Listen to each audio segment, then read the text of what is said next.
Bien.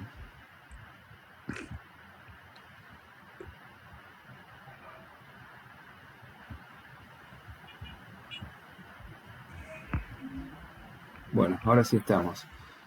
Bueno, buenas tardes a todos. Arrancamos con la clase de hoy, referida a, a la unidad sobre subjetividad deportiva. Hay un micrófono abierto y sería bueno que lo bloqueen, así el sonido sale bien. Bueno, hoy vamos a ver el tema subjetividad deportiva. Sería la última parte de la cursada y, y bueno, articula con los dos primeros grandes temas. Nosotros en la secuencia hicimos un primer abordaje referido a las prácticas corporales desde un enfoque físico-motriz y un enfoque de cuerpo y cultura. Después hicimos un abordaje de la noción de comunicación anclada en el deporte y vimos algunas variantes en torno a la comunicación no verbal, comunicación corporal, comunicación social, comunicación física, que son elementos potentes como para hacer una lectura de las prácticas deportivas, ¿no? Y viendo cómo funcionan todos esos dispositivos. Y bueno, lo que vamos a hacer ahora es ver en qué consiste este tema de la subjetividad deportiva. En primer lugar, yo lo que quiero aclarar es que este concepto, subjetividad, es un concepto bastante complejo y es un concepto que se trabaja mucho en las ciencias sociales y de hecho aparece en la psicología, la sociología, la antropología, la comunicación y la filosofía, ¿no? Por supuesto. Y en cada una de estas disciplinas sociales los tratamientos son diferentes, porque bueno, los autores tienen puntos de vista con intereses o tal vez objetos de estudio diferentes, y entonces los textos tienen como resultados diferentes. Bien, nosotros nos va a interesar el concepto de subjetividad, pero solamente el que opera dentro de las prácticas deportivas. Por eso vamos a hacer ese anclaje en la subjetividad deportiva. Lo otro nos mete en un terreno bastante complejo e infinito. Y bueno, lo que a nosotros en definitiva nos interesa es ver de qué se trata esta subjetividad cada vez que uno analiza una práctica deportiva, un fenómeno deportivo, una competencia deportiva y el rol o las performances de los actores que están dentro de esa trama deportiva. Bien, yo voy a ver si a ver si encuentro la filmina que tenía por acá, va a ser más fácil hacer el recorrido. Bien.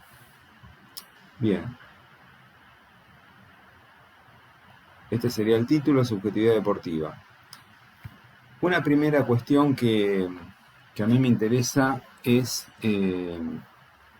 abordar la idea de los procesos de subjetivación.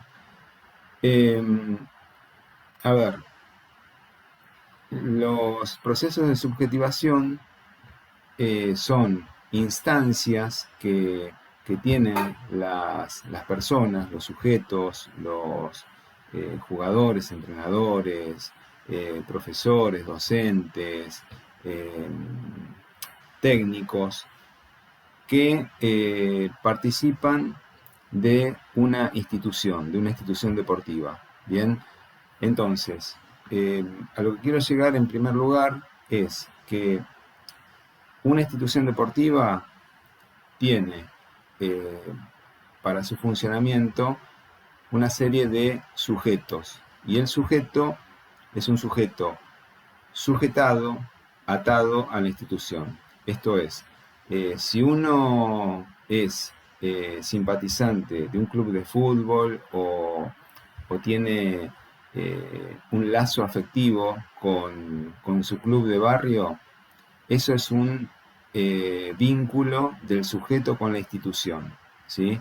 Entonces, como sujeto, lo que yo tengo es un atravesamiento institucional. La institución me atraviesa en el sentido de que me hace parte de ella, me genera un anudamiento, me ata en términos emocionales, afectivos y, y genera incluso una devoción, una pasión, incluso puede generar como un ordenamiento de la propia existencia. Yo digo, por ejemplo, el enfervorizado o el ferviente simpatizante de eh, algún deporte, el aficionado, el hincha, el devoto a un club, está amarrado a la institución deportiva, amarrado a una camiseta, ¿sí? Eso es el atravesamiento institucional, el sujeto sujetado, el sujeto del deporte, atado por ese vínculo afectivo a una institución deportiva. Y eso es lo que genera procesos de subjetivación.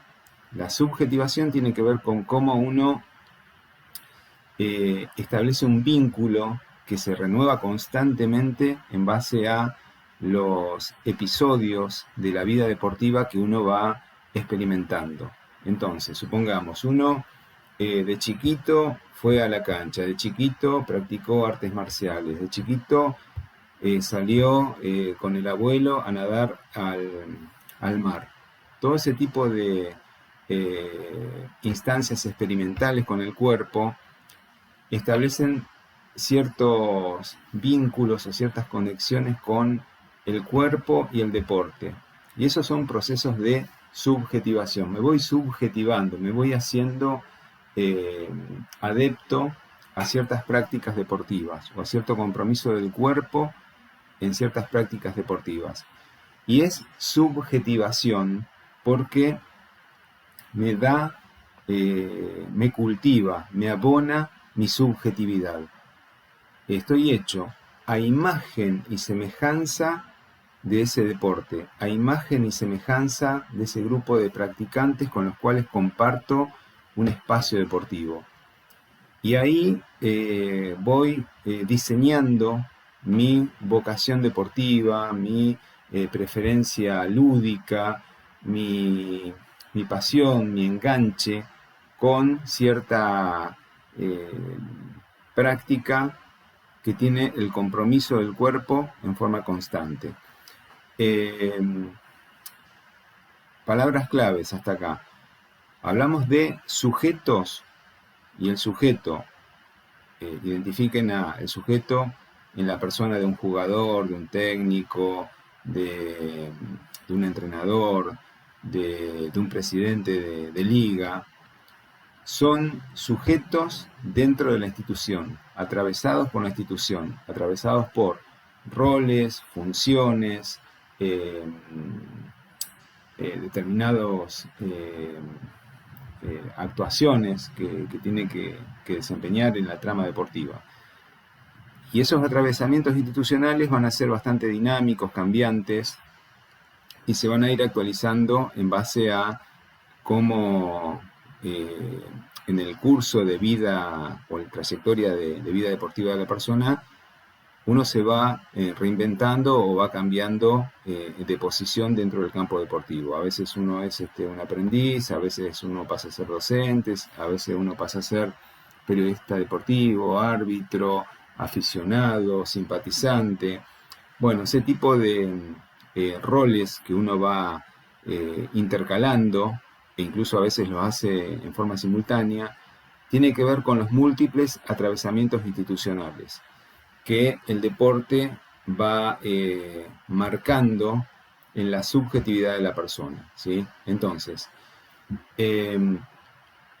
la segunda palabra que aparece en esa lámina habla de subjetividad afectada. El deporte a mí me afecta, ¿sí? Graba a fuego los colores de una camiseta, graba a fuego, incrusta una vocación deportiva, ¿sí? De alguna forma hay ciertos procesos de lo social, de lo cultural, que establece ciertas preferencias o ciertas orientaciones para las personas que van ubicándose en el catálogo de propuestas deportivas. Y por eso uno encuentra que hay gente que le gusta la práctica solitaria del montañismo, de los deportes de extremos, de aventura, alternativos, deportes tradicionales, es decir, todo el catálogo de muestras de culturas deportivas tienen que ver con cómo se fue afectando, uno está afectado, es vulnerable, es sensible a la influencia de ciertos contextos de producción deportiva. Entonces, bueno, ahí uno va generando este proceso de subjetivación. Bien, entonces, la subjetividad deportiva tiene que ver con cómo uno va artesanalmente armando, desarmando y volviendo a armar este vínculo con el deporte. Y es una relación dialéctica que, bueno, tiene como distintos márgenes de composición, depende de cada perfil de sujeto, ¿no? Digamos que hay personas que entran y salen de los deportes, hay personas que tienen como una trayectoria muy lineal y eligieron, por ejemplo, los deportes de carrera, de atletismo, natación, y bueno, nunca se desviaron de ahí, o son futboleros y no salen del fútbol. Bueno, eso tiene que ver con cómo hay sensibilidades y hay preferencias deportivas en base a lo que le fue pasando a cada uno y cómo fue procesando, cómo fue elaborando esas influencias externas, ¿sí? Bueno, hilando más finito en lo que le va pasando por la cabeza a la persona, en la subjetividad deportiva, hay 4 ejes de lectura que son importantes y que tienen que ver con cuestiones más reservadas, más íntimas de la persona, ¿sí? Tiene que ver con ciertos secretos o ciertas cuestiones que hacen al conocimiento más profundo y más detallado de lo que le pasa al sujeto con su cuerpo y con el deporte. Hay un primer eje que tiene que ver con esta idea del sujeto y el cuerpo. Y esto tiene que ver con cómo uno va construyendo su cuerpo, cómo uno adquiere capitales corporales. Cuando digo capitales corporales me refiero a, bueno, qué bagaje motriz, qué acervo cultural, deportivo, uno fue incorporando, fue sedimentando en base a todas las instancias de exploración, de experimento que haya tenido con su cuerpo en los espacios de producción deportiva, ¿sí? Esos son, me capitalizo. ¿No? Si uno, por ejemplo, tuvo buena experiencia en base a los deportes cuando era chico, lo mantiene cuando es grande, permanentemente se crió con círculos de personas que fogoneaban la participación en el deporte. Bueno, yo ahí me capitalizo, ¿sí? Porque interactúo con personas que me ofrecen capitales culturales del deporte de distinta procedencia, ¿sí? En tanto yo experimento, pruebo, tanteo, ensayo con el cuerpo, más capitales corporales voy sedimentando poniendo el cuerpo, ¿sí? Alguna persona pruebe con una patineta, se meta a una pileta, clave una vertical, salga a bailar, todo eso bien cualificado, no digo probar por probar, ¿no? Es decir, probar de veras una práctica y tratar de decodificarla, de sacar sus técnicas. Bueno, eso genera capital corporal. Y eso también da cierta certeza, cierta confianza, cierta seguridad de la persona con su cuerpo, ¿sí? Que se siente capaz, que se siente experto, que se siente seguro con su cuerpo y que se anima a hacer cosas con su cuerpo en los compromisos del deporte, que no se esconde, que pide la pelota, que sale a bailar, que encara, ¿sí? Tiene que ver con esa idea del capital corporal. Y las técnicas del yo es este proceso de cómo la persona se pregunta sobre su cuerpo, ¿sí? ¿Cuál es el placer del cuerpo? ¿Cuál es su goce, su erotismo, su sexualidad, su objeto de deseo, digamos? Acá sería una instancia más compleja en términos de cómo se va sexualizando ese cuerpo, cómo se va erotizando ese cuerpo, que trasciende el aspecto meramente motriz, ¿sí? Entonces, cuando hablamos de esta relación sujeto-cuerpo, tiene que ver con algo muy, pero muy complejo en cuanto a cómo va armando su esquema corporal, su imagen corporal, su representación mental de su cuerpo, cómo vive su cuerpo, cómo lo siente. Y estas son técnicas del yo. Yo quiero mi cuerpo, yo lo cuido. El cuidado del cuerpo tiene que ver con eso, con cómo es o se somete a ciertos regímenes de autocontrol, de disciplina, de ascetismo. El cuidado del cuerpo, piénsenlo, por ejemplo, en varias facetas, ¿no? Uno puede decir, bueno, el cuidado del cuerpo en términos de alimentación, dieta, prevención y promoción de la salud desde el paradigma biomédico. Piensen lo que era el cuidado del cuerpo en los momentos de pandemia, cómo se modificaron los protocolos de bioseguridad para la práctica deportiva, cómo los primeros que salen a transgredir el cuidado del cuerpo son los runners que irrumpen en las plazas, en los parques, en las calles, o incluso después los adeptos al cicloturismo o simplemente los ciclistas, ¿no?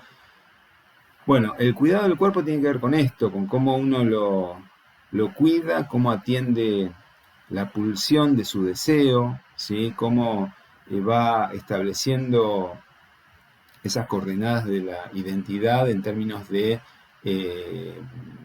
ese cuerpo ligado al género, a la generización, ¿sí? a la autopercepción que tanto se habla en la actualidad, de las nuevas vocaciones o el polimorfismo de género y sexualidad. Entonces, todo esto también es una institución que permea el deporte, ¿sí? Es decir, cuando uno piensa en el deporte, también hay cuestiones que atraviesan el deporte que bueno, está ligado, ya les digo, al género, el erotismo, la sexualidad, la higiene, la salud, ¿sí? Ser hombre, ser mujer, ser trans, ser travesti, ser queer, todo ese tipo de cuestiones son elaboraciones muy complejas, son técnicas del yo en ese sentido. Yo cómo hago como sujeto para ir definiendo mi identidad a través de mi soporte material llamado cuerpo, ¿sí? Por eso esto es algo complejo que los deportes justamente incluyen, excluyen, discriminan, niegan, esconden, explicitan esos cuerpos con distintos grados de apertura o cierre, ¿sí? Es decir, deportes muy tradicionales, no sé, pienso, el fútbol, el boxeo, fue erosionado por las nuevas formas de vivir el deporte que ofrece la mujer o que ofrece las minorías que han sido segregadas o maltratadas o violentadas, digamos. Las personas que han sido excluidas o que han sido ninguneadas también reivindican otras versiones del cuerpo. Piensen en la idea del cuerpo adaptado en base a las dificultades motrices, las discapacidades transitorias o permanentes que tiene el cuerpo, y eso también exige técnicas del yo, elaboraciones existenciales del yo. Bueno, como pueden ver, todo esto es un rollo bastante complejo, pero yo simplemente trato de dimensionarles la importancia que tiene pensar el cuerpo del deporte ligado a esta situación de la subjetividad que, insisto, la subjetividad es toda la rosca, todo el rollo de la persona con su cuerpo, ¿sí? Y cómo va procesando su vínculo y cómo se construye como persona a partir del cuerpo, ¿bien? Bueno, el otro asunto plantea esta relación del sujeto con la ética, ¿sí? Acá estamos hablando de ética deportiva. El deporte tiene una estructura que plantea una serie de reglamentos, de leyes, normas, interdicto. El interdicto es el límite entre lo permitido y lo prohibido. Y también todo esto lo que propicia es el desafío, la transgresión, la trampa, la burla o la impugnación de esa norma, ¿sí? Entonces, el criterio ético, piénsenlo cada vez que uno habla de esta caballerosidad, esta idea del respeto por mi cuerpo, el cuerpo del otro, el juego limpio, el fair play, todo este tipo de relatos románticos que a veces tiene el deporte y de ganar con o sin trampa, ¿sí? Bueno, eso es ser apegado a la ley, apegado a lo justo, a lo equitativo, a lo ecuánime, o ser un tramposo, un transgresor, una persona que corre los límites o que juega en la frontera de lo permitido y lo prohibido y trata de sacar provecho de los grises de estas leyes ambiguas, ¿no? del deporte. La otra cuestión que aparece es la idea de sujeto y la relación con el proyecto de futuro. Digamos, cualquier persona tiene cierta representación, cierto piso de realidad, ¿no? Digamos, uno tiene los pies sobre la tierra como sujeto. Y uno puede proyectar el futuro en base a el baño de realidad que se da permanentemente. Es decir, uno dice, bueno, yo tengo condiciones físicas para ser un federado en los torneos de pádel. O yo tengo condiciones físicas para participar del equipo de máster de natación mujeres. O yo tengo condiciones físicas para proyectarme y hacer carrera en algo ligado al deporte, ¿sí? Esa es la idea de futuro, cómo me proyecto, cómo me imagino hacia adelante, hacia el mañana. Y eso no sale del vacío, no sale de la nada, sino que corresponde a los imaginarios, las representaciones, los sueños, las utopías que cada uno de nosotros va organizando en su mundo interno, ¿sí? Todas esas fantasías hacia el mañana, ligada mucho a la creencia en la autosuficiencia de uno, que cree que puede y que va a llegar a alguna meta, o cierta fe, cierta cuestión más mística o más religiosa o espiritual, que el destino, las fuerzas de la naturaleza, un dios o alguna deidad me va a ayudar para tener una vida en un paraíso o una vida llena de éxitos hacia el mañana, ¿sí? Entonces, bueno, digamos, la idea de futuro, el mañana, el porvenir, el destino, ¿sí? Es algo que uno lo piensa como sujeto, ¿sí? Más en las personas mayores, ¿no? La idea del futuro, el futuro que la proximidad con la agonía, la proximidad con los últimos años de vida, o imaginarse el futuro, no tanto en el plano apocalíptico, en el plano fatalista, sino en términos de coronaciones, logros, grandes metas ambiciosas, ¿no? Es decir, bueno, para el futuro, uno, ¿qué se imagina? Se imagina haber hecho una carrera deportiva, haberse recibido como periodista deportivo, haber eh, estado a cargo de la gerencia deportiva. Es decir, son proyecciones mentales, representaciones mentales que tienen que ver con las ambiciones de cada sujeto, a la altura de cada persona, que bueno, hay personas que son más conservadoras, más ambiciosas, y bueno, depende también de esas expectativas sociales que van trazando en su mapa mental. Bueno, el otro punto tiene que ver con el sujeto y su autoconocimiento, ¿sí? Esto es bien de Michel Foucault, sus técnicas de saber y verdad. Estas preguntas existenciales que tienen que ver con quién soy, qué quiero ser, hacia dónde voy, ¿sí? Son preguntas ligadas a la misión, el sentido de la vida de la persona en el deporte, en este caso, ¿no? No dice, bueno,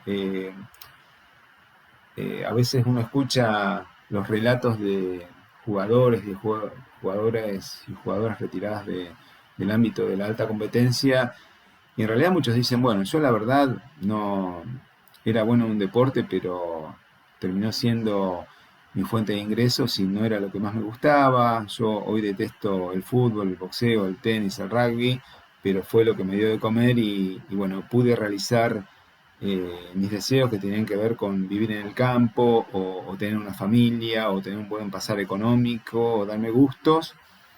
Y eso tiene que ver con un autoconocimiento. ¿Qué es lo que a uno le gusta? ¿Qué es lo que uno quiere? ¿Qué es lo que a uno lo hace feliz? ¿O hacia dónde uno va? ¿Sí?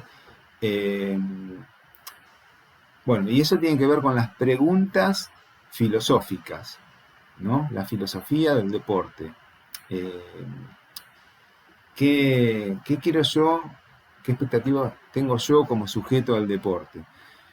Y bueno, esto está entallado en base a la medida de cada persona, ¿sí? Es decir, las variantes existenciales de cada persona son muy diferentes, ¿no? Y después vuelvo a repetir, esta idea del autoconocimiento tiene como muchos planos, ¿no? Cuando uno dice, bueno, crisis de identidad, crisis o angustia existencial, vacío existencial, depresión, extravío existencial, estar perdido deambulando por el mundo, no tener norte.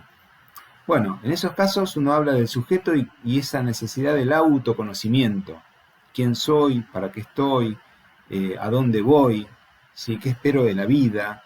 En el deporte.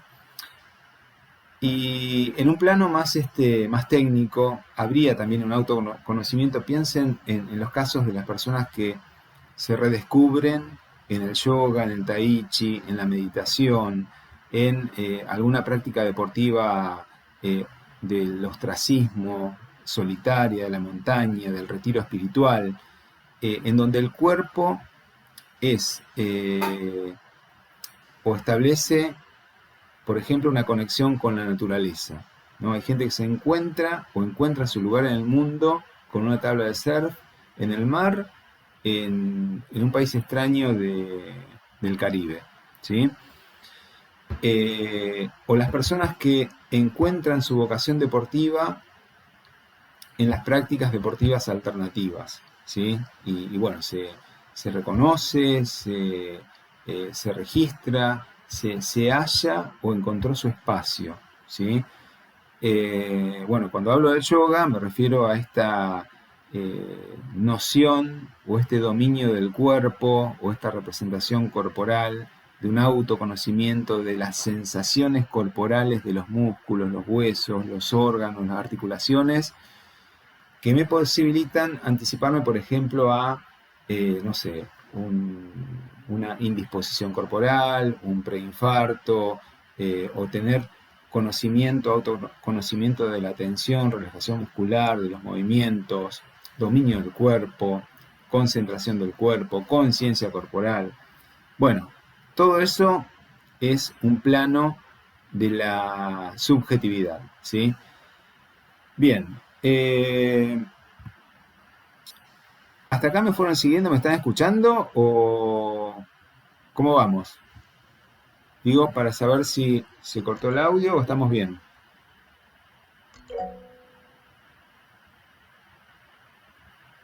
¿Estamos?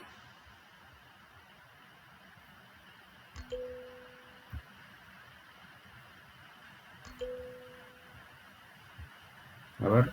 Sí, sí, profe, estamos Bien, bien, bien, en está mi bien. caso. Yo porque no, yo le pegué derecho con la filmina, pero quiero asegurarme como, bueno, ahí vamos de vuelta. Bueno, entonces, con el asunto este de la subjetividad, lo que les planteé primero son los procesos de subjetivación. Sujeto cuerpo, sujeto autoconocimiento, sujeto eh, y proyección de futuro, ¿sí? Hay dos elementos que vamos a ver en el deporte que tienen que ver con la subjetividad, que tiene dos caras, la biología y la biografía, ¿sí? Yo les decía, la subjetividad tiene que pasar por el cuerpo, si no, no es subjetividad. Más si estamos hablando del deporte, es decir, la subjetividad tiene que ver con cómo me hago yo sujeto en tanto y en cuanto tengo un rol protagónico con mi cuerpo en el deporte, ¿sí? Uno pone el cuerpo y esas sensaciones corporales arman la subjetividad, ¿sí? El placer, la satisfacción, la frustración, el dolor, el enojo, la risa que genera el cuerpo, todas esas emociones o esas intensidades emocionales son las que producen una subjetividad, le dan vida a la subjetividad vía cuerpo. Lo que vamos a encontrar en el deporte es que se conjuga la biología y la biografía.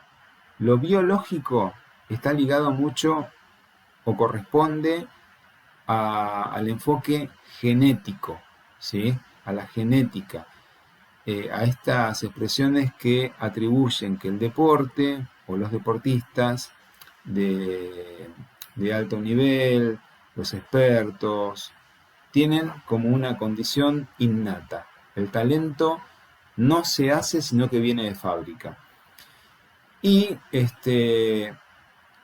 lo que plantea la biología en el deporte es una cuestión ligada al crecimiento, al desarrollo y a la maduración de lo físico. Fisis, naturaleza, biología humana, lo que sería el aparato, el conjunto de huesos, músculos, articulaciones, órganos, son los que van cambiando, van creciendo, se van desarrollando, van madurando en el recorrido histórico, es evolutivo. En esta perspectiva, se suele hablar de las fases sensibles. Las fases sensibles serían como momentos dentro de esta curva de crecimiento, eh, cuando uno dice, bueno, 1 año, 2 años, 3 años de vida, 4, 5, 6, 7, bueno, la fase sensible sería un momento de cierta estabilidad del crecimiento, cierta armonía que posibilita la incorporación de ciertos patrones del movimiento. Esto es, entre los 9 y los 11 años se habla de la edad de oro del aprendizaje deportivo.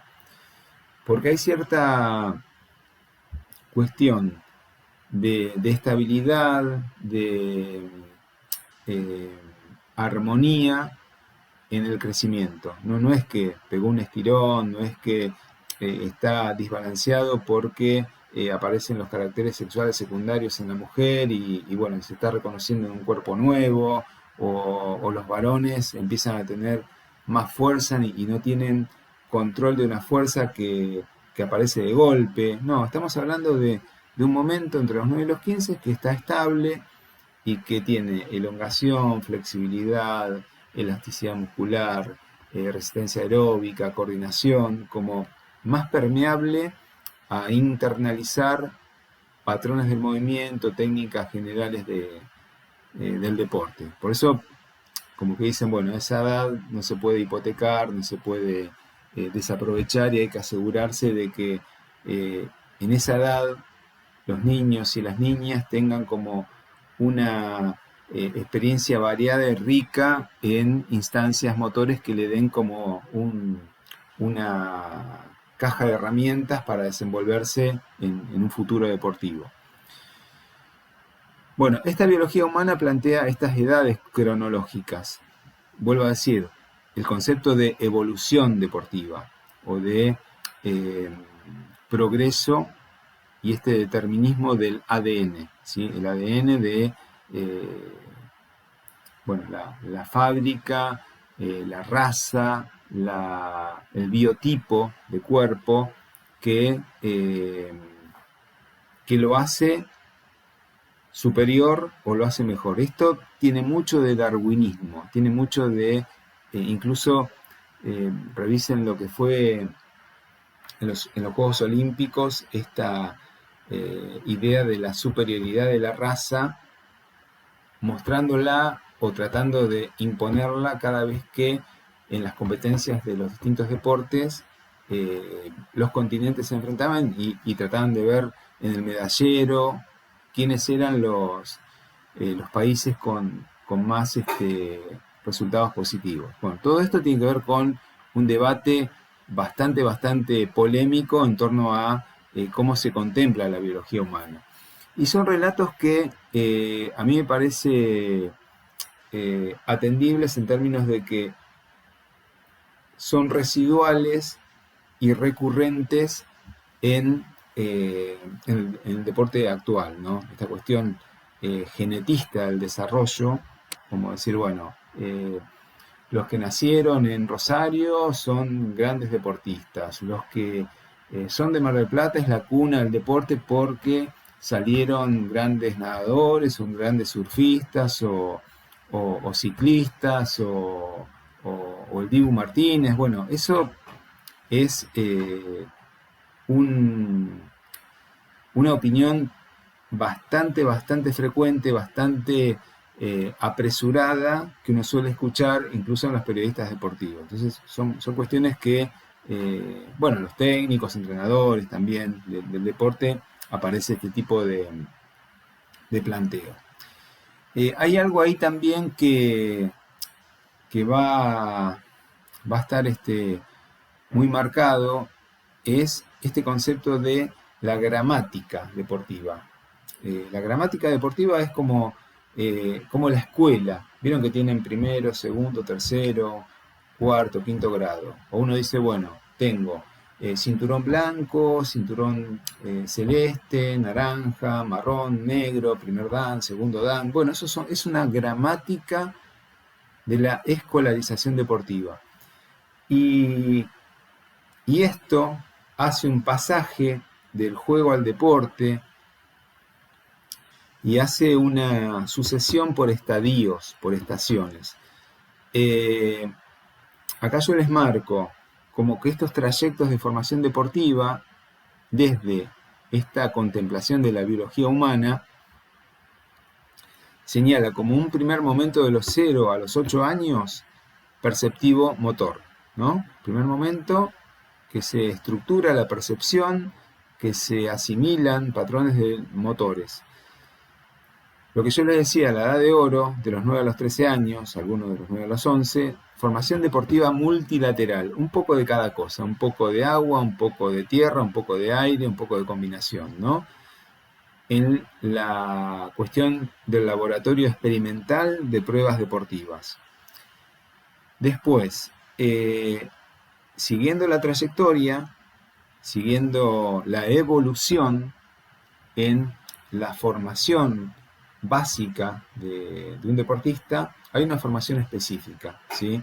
A ver, si a una persona le dicen, bueno, vos tenés que hacer un poco de atletismo, un poco de natación, un poco de deportes colectivos, un poco de danza, bueno, ahora de todo eso, lo que te haya gustado más, lo que te cierre más, lo que te guste, tu vocación, ¿dónde está?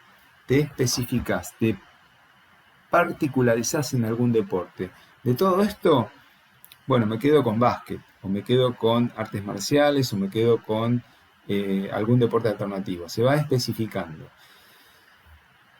Y a medida que esto sigue avanzando, se perfecciona, 17 a los 20, el rendimiento puro, como que sería el momento de debut, de jugar en primera, de estar en, en la situación de pulir la terminación del deportista.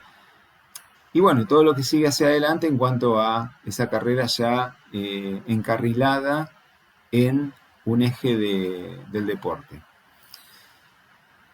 Voy a ir a la última filmina a modo de, no sé si esto lo alcanzan a ver bien, es una gráfica muy general que fíjense, abajo figura 0, 1, 2, 3, 4, 5 y 19 años, ¿no? Y en la cabeza de los formadores deportivos hay un esquema de decir, bueno, ¿por dónde voy a llevar a un proyecto de jugador o de jugadora? Bueno, tengo momentos y entre lo que es la escuelita, la escuela del deporte, ¿no? ¿Cuáles van a ser los estadios? ¿Cuáles van a ser las paradas que tengo que tener en claro? Y en líneas generales, fíjense, si uno plantea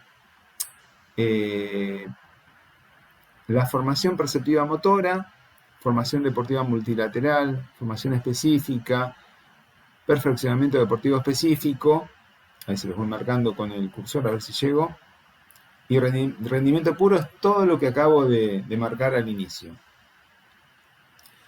O uno puede decir, bueno, va a haber una motricidad refleja, piensen en una persona cuando nace, el reflejo de succión, el reflejo de cuando uno le pone el dedo en la mano a un bebé y tiende a agarrar ese dedo, ¿no? La motricidad refleja que después desaparece. La motricidad rudimentaria, las primeras exploraciones, tanteos, los movimientos torpes, incoordinados. La motricidad básica, correr, saltar, caminar, lanzar, carrera, salto, lanzamiento. Eso es lo básico, ¿sí? La motricidad específica, alguien que de repente incursiona en alguna práctica deportiva y empieza a tener estas codificaciones del movimiento. Una bandeja en básquet, un lanzamiento suspendido en handball, una patada en un arte marcial, un giro en un pase de baile, ¿sí? Y lo especializado, ya les digo, sería cuando uno eligió un deporte y va a lo fino, al detalle técnico de la maniobra que pide cada deporte. La misma secuencia uno dice habilidades motrices básicas, combinadas, específicas, especializadas. Todo tiende a la especialización, ¿sí? A medida que transcurren los años, y eso sería como la edad cronológica. La misma situación, fíjense abajo de todo, un juego de ejercicio de los 0 a los 2 años, cuando uno plantea la manipulación de materiales, ¿no? De la conexión con el mundo, empezar a probar eh, la consistencia, lo rugoso, lo blando, lo duro de un objeto. El juego simbólico, cuando se le atribuyen ciertas propiedades al objeto, ¿no? El objeto se mueve, el objeto da miedo, da placer, tiene cara o se parece a un animal, se parece a una persona, se parece a una planta. Se empieza a jugar con símbolos, ¿sí? El juego cooperativo, empezar a jugar con otro. Si piensen, a ver, cuando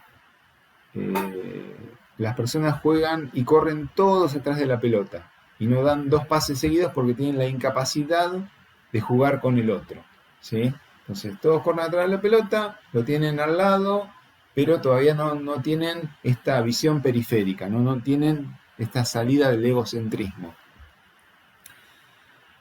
Juego reglado, prereglado sería, ¿no? Cuando uno no enseña el básquet de una, sino que va dando reglas como elementales. El básquet, el handball, el fútbol, el vóley, ¿sí? Va la estructura básica. Cuando es reglado, cuando ya puse todas las reglas, ¿sí? Pero voy incorporándolas de a poco. Juegos fundamentadores, juegos predeportivos, juego de iniciación al deporte, y bueno, a lo último llegamos al deporte reducido, deporte adaptado. Pero bueno, yo a lo que quiero llegar, más allá de los detalles, es a cómo la gramática deportiva va de algo muy básico, elemental, a algo más complejo. Va de lo simple a lo complejo, de lo fácil a lo difícil, de lo novato a lo experto, ¿sí? Y después están todos los detalles de cómo las paradas intermedias van especificando qué esperar a cada edad de maduración deportiva. ¿Sí? Esto es bien de la teoría evolutiva o de la teoría genetista del desarrollo deportivo. ¿Sí? Sería como la idea de biología humana. Bien, lo último que les voy a plantear es el concepto de biografía deportiva, ¿sí? Y en este caso sería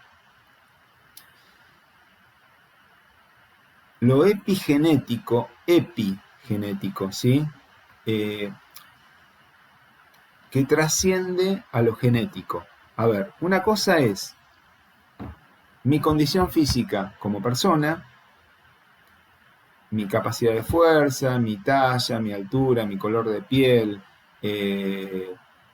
mi composición de peso magro, peso graso, ¿sí? Los rasgos que uno puede tener en términos biológicos. Y lo epigenético tiene que ver con las influencias culturales, las influencias sociales y todas las adquisiciones que uno va teniendo en términos de las experiencias corporales que va teniendo con la vida, ¿sí? Y el talento en este caso no sería algo innato, no es que viene incrustado en el ADN, sino que el talento es adquirido. Uno lo va construyendo en base a aprendizajes permanentes, constantes, muchos ensayos, errores, pruebas, tanteos experimentales. En esto lo que juega mucho es los condicionamientos culturales, las condiciones de producción deportiva. Digamos, si uno tiene buenas escuelas deportivas, si uno tiene ligas deportivas competitivas, rivales cada vez más exigentes que me obligan a correr el límite de mis propias posibilidades. Si mis compañeros además me exigen, me prueban, me interpelan y me hacen mejor, esos son procesos muy productivos, muy importantes en términos de la cualificación de la biografía deportiva. Todo este tipo de construcción cultural, de la construcción del deporte como fenómeno social, insisto, se apoya en buenos padres, buenos entrenadores, buenos planteles en los cuales uno participa, y después, por supuesto, el otro que me sostiene, el otro como rival, como jugador difícil de ganarle, equipo difícil de jugarle. Es decir, si yo enfrente tengo desafíos cada vez más complicados, lo que hace es potenciar mi capacidad o mi problema, mi obstáculo por resolver. Y eso me hace más, fomenta mi preparación deportiva. Bueno, el asunto de la biografía deportiva, uno puede acceder a la reconstrucción de qué tipo de procesos sociales y culturales en el deporte va transitando cada sujeto, ¿sí? Y uno puede acceder en base a la producción de relatos de vida deportiva, historias de vida deportiva, testimonios de vida deportiva. Son 3 variantes diferentes. Eso está en el texto de Díaz Larrañaga, eso lo pueden ver en detalle ahí. No voy a ahondar porque es algo que en todo caso lo pueden profundizar en esa parte. Yo lo que quiero simplemente marcar es esto.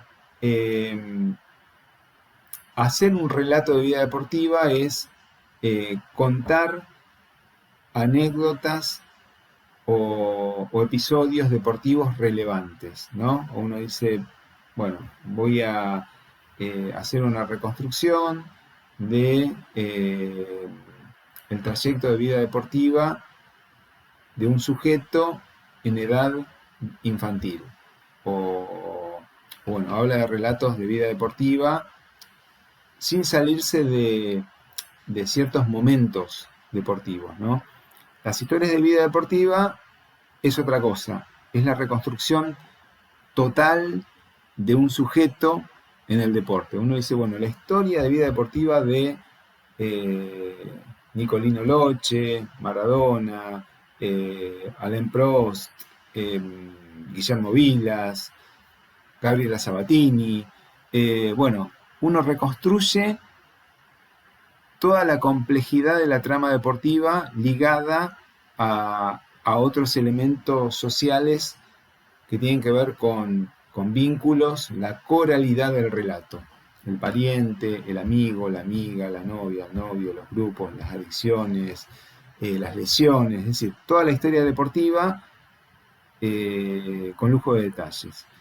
Y los testimonios de vida deportivas, la palabra lo dice, uno testifica, es testigo, partícipe de algo, un evento deportivo memorable para la jerarquía que cada quien pone a ese evento deportivo. Uno puede decir, bueno, para mí es memorable una pelea de Monzón, para mí es memorable una carrera de Reutemann, para mí es memorable un partido de Independiente, para mí es memorable X circunstancia, ¿no? Eso es un testimonio. ¿Qué hice yo en ese momento? Uno cuenta cómo sintió, cómo transitó, qué pensaba cuando se dio ese fenómeno particular. Bueno, entonces, la biografía deportiva nos va a meter en esto de las mediaciones. ¿Qué está en el medio? ¿Sí? Uno analiza la riqueza deportiva de un jugador, de una jugadora, pero en el medio, ¿qué hay? Bueno, hay rituales, hay tramas sociales, hay influencias, hay una intersubjetividad. Y todo esto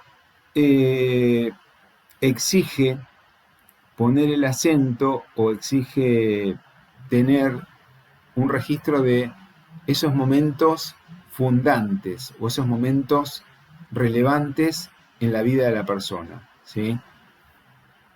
momentos de quiebre, ¿no? Cuando un jugador, una jugadora, un técnico, un entrenador, eh, un gerente deportivo, marca como hitos, como mojones, como eh, situaciones como claves, un antes y un después de la trayectoria deportiva, ¿sí?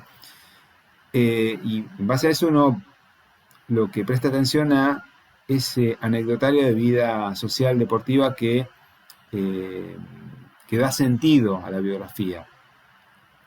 Bueno, todo esto les sugiero que lean el texto que trabajó Soledad Navarro de La nona que corre, es una mujer grande de 80 y pico, casi 90 años, corredora y que tiene una historia que tiene todos los matices, ¿no?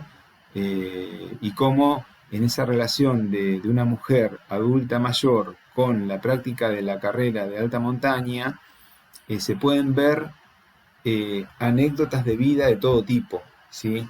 Y quiebres de vida, ¿no? Como ciclos de vida que se cierran, ciclos de vida que eh, aparecen como nuevos, ¿no?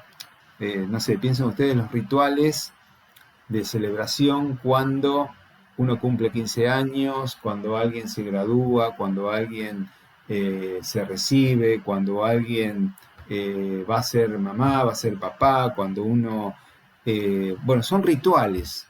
Rituales son eventos que generan como cambios importantes para el sujeto, ¿sí? Y digamos, lo último, la biografía tiene una memoria y tiene una amnesia en el cuerpo, ¿sí? Uno se acuerda de lo que quiere o de lo que puede. Y uno guarda en el inconsciente o esconde cosas que tal vez duelen o tal vez uno no quiere rememorarlas por algún mecanismo de defensa, ¿no? La memoria selectiva, la memoria elige, jerarquiza, qué es lo importante, qué es lo que merece ser presentificado. Así que bueno, ese sería el concepto de biografía deportiva. Bien, resumo. Eh, Subjetividad, sensibilidad, ¿sí? Sujeto, sujetado, atravesado por instituciones deportivas. Procesos de subjetivación, ejes de la relación del sujeto con el cuerpo, con el autoconocimiento, con el futuro, con la ética, ¿sí? Y lo último que vimos que es que la subjetividad pasa por la biología, ¿sí? Y pasa por la biografía. ¿No? Todo este tipo eh, de desarrollos, bueno, están apoyados en los textos que les pongo ahí abajo. Bien.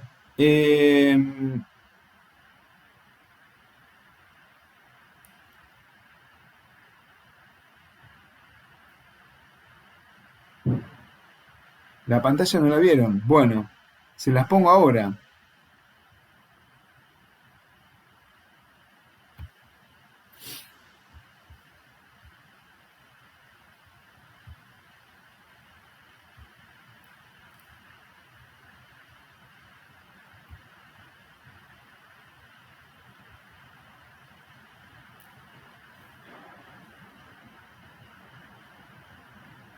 A ver. Espera un segundo, vamos de vuelta. ¿No sería más fácil mandarlo al grupo? Sí, se los voy a mandar al grupo, pero de todas formas les quiero mostrar algo. Eh, no sé por qué no salió. A ver. Nunca vieron la pantalla, ¿verdad? De lo que yo iba leyendo, ¿no?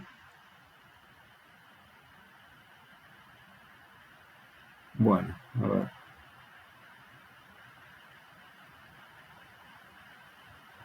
A ver, ahora vamos de vuelta.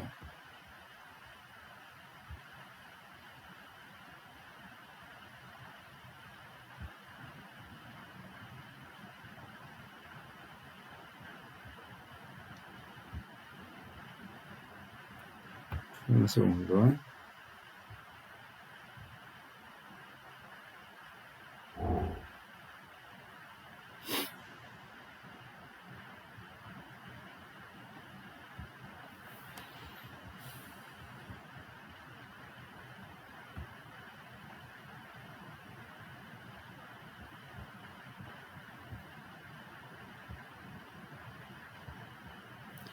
¿Por qué motivo no puedo? Se me aprieta. A ver ahí. A ver.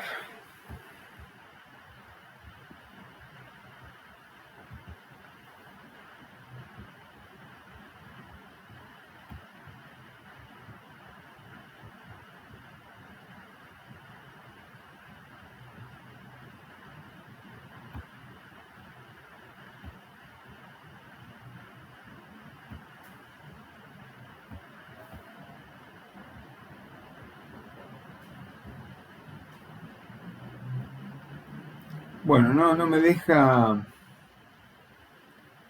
no me da la opción ahora. A ver ahí.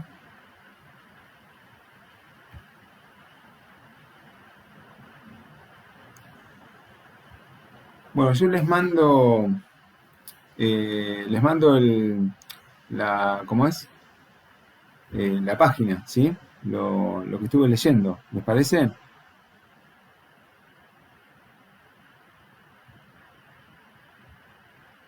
¿Me escuchan? ¿Sí? Sí, profe. Bueno, Sí, profe. no sé qué problema Sí, sí, hubo, pero por algún motivo no apareció. Bueno, listo, hacemos eso. Yo les paso ese material y listo, no se preocupen. Bueno, a ver, ¿les quedó alguna duda, alguna pregunta?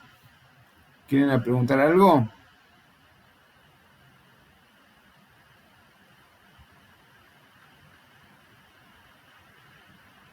Bueno, listo, entonces, yo les comparto, les mando por correo ese material, se los paso a las chicas y bueno, ahí lo van a tener armado. Bueno, mañana tienen a las 6 con los prácticos. La seguimos, chicos, nos vemos. Chao, profe, Dale, profe, gracias. nos Hasta vemos. luego. gracias. Nos Buenas tardes. vemos.